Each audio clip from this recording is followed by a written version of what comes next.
So, what's up mga ka-lifestyle? Magandang araw sa ating lahat. Welcome back again sa ating channel, Marky Lifestyle. So, for today's video, let's talk about online leading application. Let's talk about si Easy Peso. Let's talk about yung pinaka-latest updates about kay Easy Peso. Pero bagong lahat mga ka-lifestyle, once again, if bago ka pa lang sa aking channel, napadaan ka lang, please do like, share, subscribe, and then pakihit na rin yung notification bell nang sa gayon, notify po kayo once again sa mga i-upload po natin about online leading application, latest updates, mga trending news about kay Ola, no? So, simulan na po natin. So, alam nyo ba mga ka-lifestyle, ako mismo until now, no? Nagtataka pa rin, naguguluhan pa rin kung ano yung nangyayari kay Easy Peso. Kasi, sa mga hindi nakakaalam, si Easy Peso until now, nag-ooperate pa rin. Marami akong mga evidence, marami akong mga nababasang message about kay Easy Peso. And then, nasa Play Store pa rin. No? Kahit ako talaga mismo, mga ka-lifestyle, no? Nagtataka pa rin ako kung na-shutdown na ba talaga to, di ba? Na-raid na to, and then kinonfiscate na lahat ng mga gamit nila doon, no?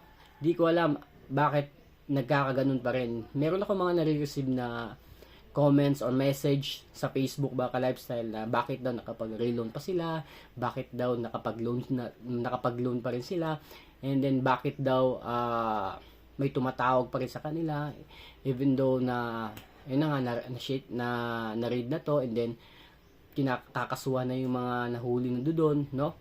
So one thing for sure ba ka-lifestyle, no? Totoo talaga na-raid na po yung Easy Peso. Hindi ko lang talaga alam kung bakit nag-ooperate pa rin. Ano ba talaga, ano yung ginawa, ano yung katayuan nila ngayon, ano yung ginawa ng SEC, ano yung ginawa ng PAOK, bakit until now nag-ooperate pa rin. Ano? Marami po ako mga nare-receive na message na nakapag-reloan sila, and then nag-loan, no? Until now, nag-ooperate pa rin, nandiyan pa rin sa Play Store, no? So, sa mga hindi nakakalaba ka-lifestyle, maybe siguro meron silang other option kung paano ma-open yung mga accounts, no? Halimbawa, actually transferable naman po yan, pwedeng other computer gamitin, i-access doon, no? And then ito lang nakakapagtaka, meron pa rin mga agent yung tumatawag, no, sa kanilang mga borrowers. And in that way, hindi ko alam kung totoo ba yung sinasabi nila, but pag ganito kasi nangyayari ba ka-lifestyle, maybe, no, yung mga nandoon kasi na sabihin na natin 168, no, na agent, hindi po talaga yun lang yung mga agent. Maybe meron pang mga karelyebo, hindi lang lahat nandoon, naintindihan nyo ba ako?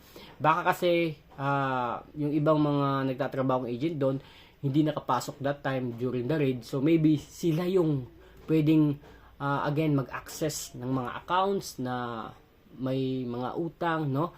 Kasi once again, gaya nga nasabi ko, no, pwedeng transferable yung mga accounts natin through system nila, no? Naka-program po yan, meron po silang system. So in that way, pwede pong meron pa rin mag-operate kahit papaano ng Easy Peso, no? Hindi lang natin alam kung saang lugar, no? Hindi lang natin alam kung sino yung mga nag-ooperate, but one thing for sure, no? Kung sino man yung mga tumatawag sa inyo, agent pa rin po yan ng mga Easy Peso. Hindi lang natin alam, or let's say baka third party whatsoever, kasi yung nandoon during that time, during the raid ng PAOK sa Easy Peso, is lahat po doon under investigation na, no? Kumbaga lahat na doon is agent, staff. Hindi ko alam kung nandoon ba yung may-ari, supervisor, whatsoever. Basta pagkakaalam ko ba ka-lifestyle, lahat po ng mga materials, lahat na computers na nandoon is confiscate, no? Hindi ko alam kung paano nag-ooperate pa rin, kung bakit nag-ooperate pa rin yung mga Easy Peso, no? Pero yun, sa mga nagtataka and naguguluhan kung anong gagawin nila, no? It's up to you mga ka-lifestyle, no? Kasi kung ako mismo tatanungin, walang kasiguraduhan kung makikredit ba yung ibabayad ko. So pag-isipan nyo ng mabuti, kasi baka mga agent lang yan na gahaman din, na gusto rin magkapera ng malaki. no? And then for sure yung mga ibabayad natin, especially pag sila yung mismo nagbibigay ng mga reference or pagpapadalhan natin, magtaka na po kayo, no? Magtaka po kayo. So ingat-ingat na lang po tayo. So ang pinakamagandang advice ko dito, Baka Lifestyle, wag ka muna magbayad sa 10 peso. Magmasid muna tayo kasi gaya nga nasabi ko, sino yung babayaran natin? Kinumfiscate na lahat, no? Kumbaga, pag kinumfiscate, na-raid sila, meaning to say, kahit may loan ka pa dyan, or good, kahit gaano ka good payer, kahit baguhan ka pa lang sa 10 peso, once na na-raid po yan, na-shutdown po yan, lahat po ng mga computers pwedeng kunin kumbaga confiscate ng PAOK, no? So sino po yung babayaran natin? Maliban na lang kung meron pa silang ibang branch na hindi nare-raid, no? Kasi yun lang po talaga yung nakikita kong dahilan kung bakit until now nag-ooperate pa rin si Easy Peso. Hindi pa rin siya winawalis sa Play Store, then meron pa rin mga ilan-ilang mga agent ang tumatawag ng ngolekta. So naguguluhan din yung mga ibang mga client ni Easy Peso, if magbabayad ba daw sila, hindi nila alam kung third party ba yung tumatawag sa kanila or legit na agent ng Easy Peso. So ganun pa man mga ka-lifestyle, kung tama yung kung tama yung hinala ko na meron pa silang ibang branch, ang gawin nyo na lang, pag-isipan nyo na mabuti if magbabayad ba kayo or hindi. Pero pag ako yung tatanungin talaga, hindi na ako magbabayad, Baka Lifestyle. Pero hindi ko sinasuggest, hindi ko kayo kinukonsinte. Ngayon kung meron naman kayong extra, maraming pera, no? Bayaran nyo na lang, no? Para bagaan sa kalooban nyo, no? Hindi ko naman kinukonsume or whatsoever na or pinupursige na bayaran nyo yan, ano? Basta ang pagkakaalam ko, etong si Easy Peso, na-raid, na-shutdown, or ayong lahat ng mga computers doon kinumfiscate.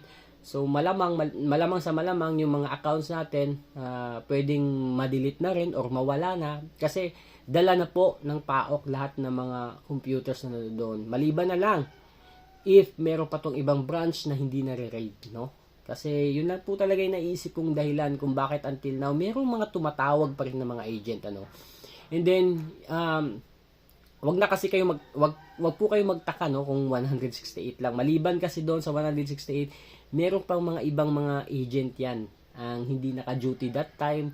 So 100% ako sure na sila yung mga tumatawag responsible ngayon sa mga operation ng Easy Peso na until now nag-ooperate pa rin. Sila yung responsible, no? Kasi gaya nga nasabi ko, baka kasi hindi lang isang branch yung hawak nito, marami pa, no? Hindi lang natin alam, hindi lang siguro agad na pansin or ayun na tawag na investigate ng PAOK, no?